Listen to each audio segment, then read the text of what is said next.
Welcome to ELT Weekly Webinar. We are going to talk about ICT tools for ELT. Below the inbox, this is my Gmail inbox. You can see that Google Bus. So I click on Google Bus and it opens here with a box where I can type in a message. So I'll just type in welcome to ELT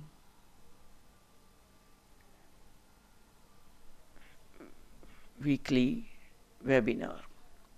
So I can just post this message. I can post a link or a photo with this message too. After I post it, all the people who have joined my bus network will get this message in their inbox. So your students can form a group. All of them are part of each other's bus network. Somebody posts a message, others post a comment there. Google Maps and Google Search will learn how to use search a little bit better. You can teach your students how to narrow down their search terms and get the best results and exactly what they are looking for on Google and prepare a presentation for the class. And I've given you two links here about which has Google lesson plans and things like that, which are useful for educators. So you can go to these sites and find out what are the other things that are available to you as a teacher, and you can show your students these sites and they can go and find out more information. We have talked about Google Docs and presentation, Google Video on YouTube, and Google Wave is the best of all because it integrates all the other Google tools within it. So if you have a Google Wave account and you log into your Google Wave, you can post a message, you can attach a doc to it, you can attach a presentation to it, you can post a video on this, you can have audio video chat using a video extension in Google Wave, you can post Google Map, you can add Google Maps to Google Wave, and you can search for information and share the information that you find on search through Google Wave, and your others can post a comment, post a feedback, add additional information to whatever you have put in. So we are going to look at Google Wave in more detail later because it's an integrated tool combining all the tools that are available to you as Google tools.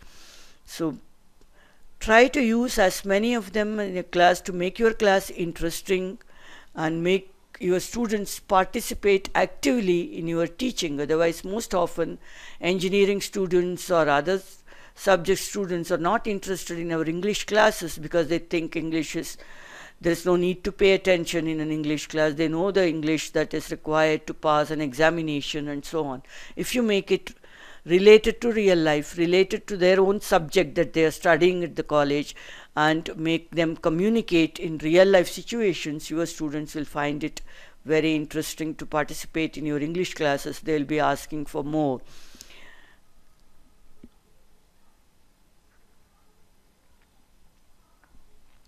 Here we are going to look at the search, Google search. How do we narrow down our search and find the exact information we want? This PDF is taken from one of the links I've given you under Google Tools. So having trouble finding the stuff you want online, here is how to create better web searches and get better search results.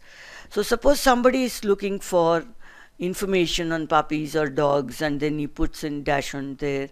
He is going to get all the sites, millions of sites that have the word -on within that. So all those sites will be listed there. So suppose you put in English as the search term, you are going to find the results or millions of results where all the sites that have used the word English on their website or blog.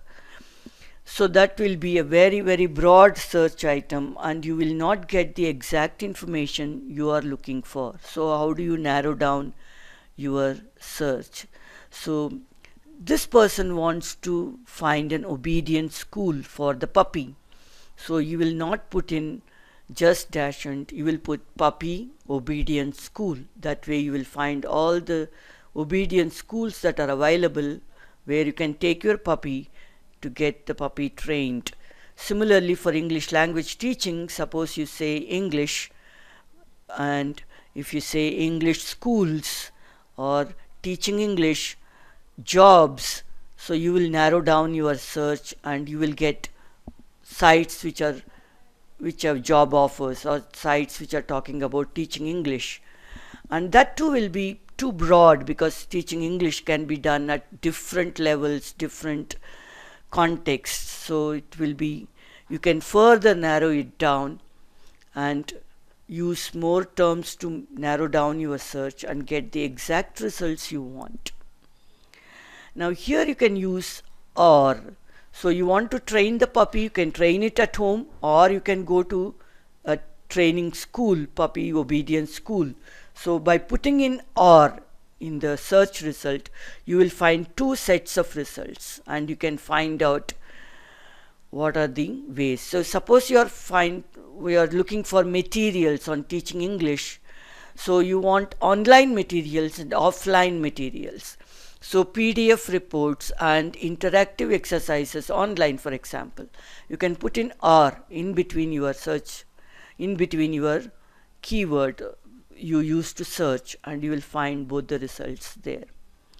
Or if you have a problem with your students are not interested in English, you put the problem within quotes. Engineering students not interested in English classes. So you put it within quotes, and you will find the results of all the others who are facing a similar problem world over.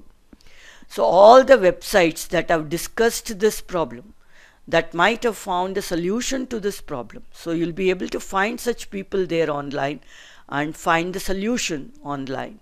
Or you will know at least there are so many who are facing the same problem as you, and they are trying to find a solution. Or you can put in negative keywords, that is minus a keyword. That means you are telling Google, I don't want the search results to include this type of result. So you can say ELT minus ESP. You want English language teaching search results, but you do not want those search results to include English for specific purposes. So you can say ELT minus ESP. So we have talked about we are discussing the topic ICT for Tools for ELT, Information Communication Technology Tools for English Language Teaching. We have started with a very basic definition of what we are going to do in this, and we talked about some basic tools that are desktop tools or internet tools that are available for everyone, and hot potato software that you can use to prepare interactive exercises. I will show you some samples later. And we started with these basic tools. We went on to advanced tools like blogs and microblogs and video sites, and your students will be able to participate in these, that is create blogs and participate in Twitter and sites such as yehow.com and post their content and get information from others. Or they can go to googlefight.com to find which is the correct usage. And we also talked about some of the Google tools such as Google Buzz, audio video chat, and Google Wave. So we have learned how to search better with Google. So we are going to discuss your questions now. So your questions on ELT. How to effectively use ICT for ESL learners, latest developments in the field of ELT, use of call and maul. And here is one teacher who is saying that after she teaches in the class, she finds the students not interested at all. Their gestures and the way they look at the teacher, the way they sit in the class makes her feel that they are not interested in English. So what should we do with such students? It's a very important question, a valid question, and I appreciate the teacher for noticing this and being aware of this and wanting to help the students. So I want you to relate your English class to the regular subject they are studying. Suppose you are teaching English to engineering students. For your reading passage,